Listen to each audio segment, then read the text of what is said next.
Assalamualaikum warahmatullahi wabarakatuh. Kembali bersama channel Goib Misteri, yang menguak fakta sejarah dan misteri. Kali ini Mimin akan menceritakan fakta misteri tentang Gunung Munara Rumpin Bogor dan Gunung Nyuncung Bogor. Jangan berlama-lama lagi, mari kita dengarkan fakta misterinya.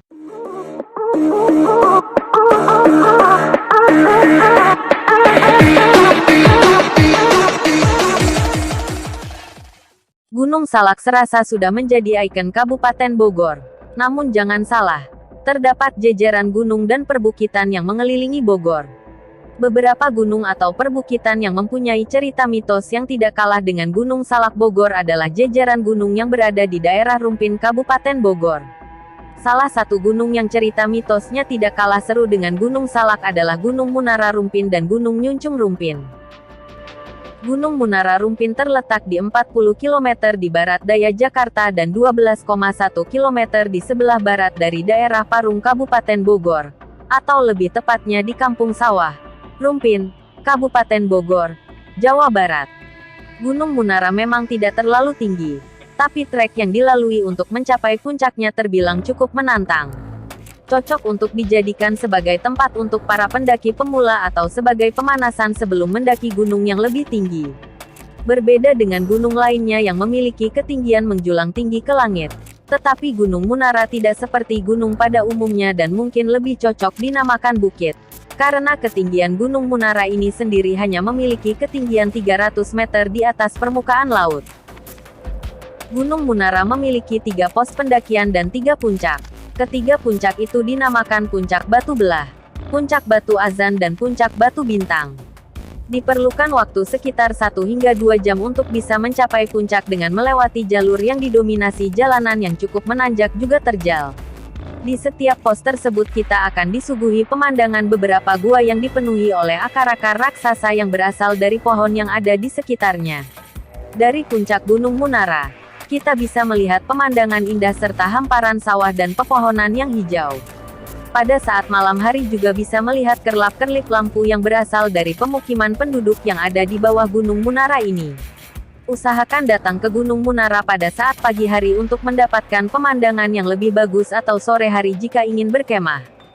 Selain bisa dijadikan sebagai tempat untuk berkemah, kawasan ini juga cocok dijadikan sebagai tempat bagi para petualang yang memiliki hobi fotografi.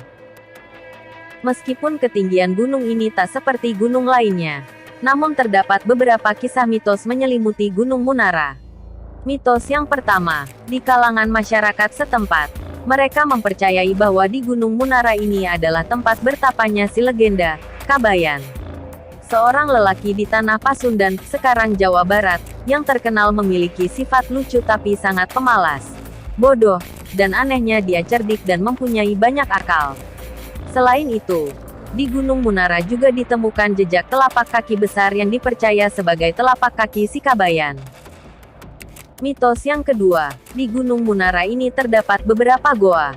Salah satunya Goa Soekarno. Konon, goa ini dinamakan seperti nama Presiden Indonesia pertama, Ir Soekarno, dikarenakan dahulunya ketika Bung Karno saat mencari guru spiritual serta memperdalam ilmu kebatinannya ia memilih gua di Gunung Munara. Seperti yang banyak diketahui, sisi lain dari Bung Karno selain Presiden pertama Indonesia memiliki kesaktian dan guru spiritual yang banyak tersebar di seluruh penjuru negeri. Di Gunung Munara Bung Karno melakukan tapa brata untuk memperdalam ilmu kebatinannya yang kemudian setelah dari Gunung Munara melanjutkan ritualnya ke wilayah Banten.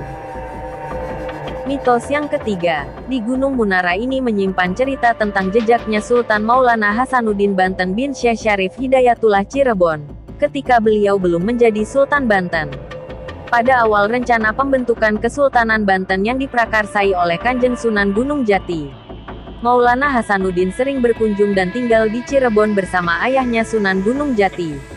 Selain untuk merencanakan pembentukan kekuasaan di Banten, saat di Cirebon Maulana Hasanuddin juga sering terlibat dalam membantu Kesultanan Cirebon untuk menghadapi musuh-musuhnya. Dengan para ksatria dan punggawa pilihan Cirebon seperti Mbah Kusangkan Dalam dan kesatria lainnya, Maulana Hasanuddin dipilih langsung oleh Sultan Gunung Jati untuk tergabung di barisan depan Kasatria Cirebon pada saat itu. Pasukan Cirebon menjadi pasukan yang sangat ditakuti oleh banyak kerajaan lain. termasuk Kerajaan Galuh. Konon suatu ketika pada saat dia sedang melakukan perjalanan pulang ke Banten, Sultan Maulana Hasanuddin terlebih dahulu bertapa di salah satu gunung yang berada di Bogor, yaitu Gunung Munara. Saat tiba di Gunung Munara kemudian Maulana Hasanuddin bertirakat dan bermunajat di atas sebuah batu, yang kemudian dilanjutkan dengan melakukan azan di atas sebuah bukit di tempat ini. Konon azannya Sultan Maulana Hasanuddin terdengar hingga seantero Jawa Barat, yang kemudian tempat ini dikenal dengan petilasannya Sultan Maulana Hasanuddin. Di petilasan ini terdapat beberapa situs keramat yang berupa sebuah gua. Gua tersebut dinamakan Gadogan Kuda, yang artinya tempat mengikat kuda. Konon di gua ini Sultan Hasanuddin mengikat kudanya dan terdapat bekas tapak kaki kuda Sultan Maulana Hasanuddin Banten. Selanjutnya terdapat gua tapak tongkat Sultan yang tepat di atas gua Gadogan Kuda. Konon di tempat inilah Sultan Maulana Hasanuddin menancapkan tongkatnya ketika hendak ingin naik ke atas bukit Gunung Munara. Petilasan-petilasan Sultan Maulana Hasanuddin ini dijadikan tempat keramat oleh masyarakat sekitar, sehingga banyak orang yang berdatangan bukan hanya untuk wisata melainkan juga untuk berziarah. Tidak jauh dari Gunung Munara, terdapat sebuah gunung atau bukit yang dikenal dengan Gunung Nyuncung. Jarak dari Gunung Munara ke Gunung Nyuncung dapat ditempuh sekitar 24 menit atau sekitar 7,2 km. Di Gunung Nyuncung juga tidak kalah seru tentang fakta mitosnya. Gunung Nyuncung merupakan salah satu tempat wisata yang ada di Kabupaten Bogor, tepatnya di Desa Kampung Sawah, Kecamatan Rumpin. Lokasi Gunung Nyuncung ini berjarak sekitar 35 km dari pusat kota Bogor. Puncak Gunung Nyuncung adalah 240 meter di atas permukaan laut, atau 145 meter di atas medan sekitarnya. Lebar alasnya adalah 2,7 km. Nama Nyuncung sendiri berasal dari bahasa Sunda yang artinya lancip atau runcing. Ada juga yang mengartikan nama Nyuncung, yaitu pedas atau panas. Gunung ini cukup lebat ditumbuhi pepohonan serta dari kejauhan memang bentuknya terlihat cukup lancip. Gunung tersebut mempunyai pesona alam yang indah. Namun selain untuk tempat wisata ada juga tempat yang dianggap keramat oleh masyarakat setempat. Masyarakat setempat menyebutkan tempat itu sebagai tempat keramat, di mana di puncak Gunung Nyuncung terdapat 9 makam orang-orang hebat. Konon katanya orang hebat tersebut masih keturunan kerajaan Pajajaran. Menurut Bapak Ukar Karim yaitu pengelola Gunung Nyuncung, ke-9 makam tersebut bernama 1. Syekh Barangkal Pakuan Mas Perak, 2. Syekh Mahpudin, 3. Nyai Mas Laten, 4. Kuncung Jakalalana atau Lurah Sakti, 5. Nyai Mas Ratu Sadaya, 6. Nyai Mas Ratu Marsati, 7. Syekh Mas Korang, 8. Ki Buyut Tumpuk Kakak Lautan, dan 9. Ki Buyut Cecere Anggeluwung.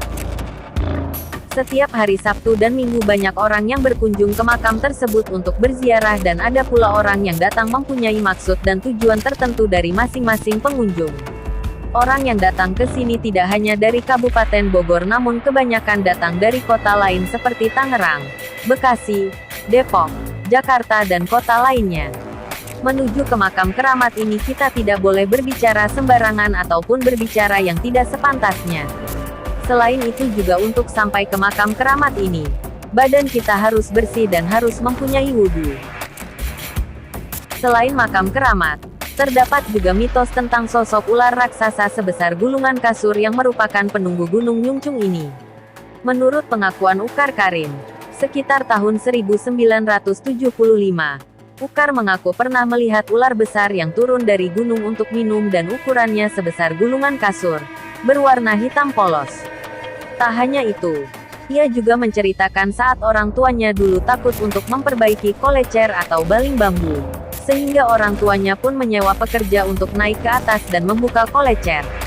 Para pekerja itu pun naik ke atas pada waktu maghrib dan membuka kolecer. Tapi saat sedang bekerja membuka kincir kolecer ia pun melihat ular bermahkota dan memiliki tanduk. Ia menyebutkan, ular besar tersebut bukan ular sembarangan tapi ular siluman yang sudah ada di Gunung Nyuncung sejak ratusan tahun yang lalu. Cerita ini pun sudah didengar oleh hampir seluruh masyarakat yang berada di daerah tersebut. Sekian sepenggal kisah fakta sejarah tentang Gunung Munara dan Gunung Nyuncung Bogor. Mohon maaf apabila kisah fakta sejarah tentang kedua gunung tersebut masih kurang. Jangan lupa untuk di-subscribe, like dan komen agar channel ini bisa berkembang. Sekian, terima kasih. Wassalamualaikum warahmatullahi wabarakatuh.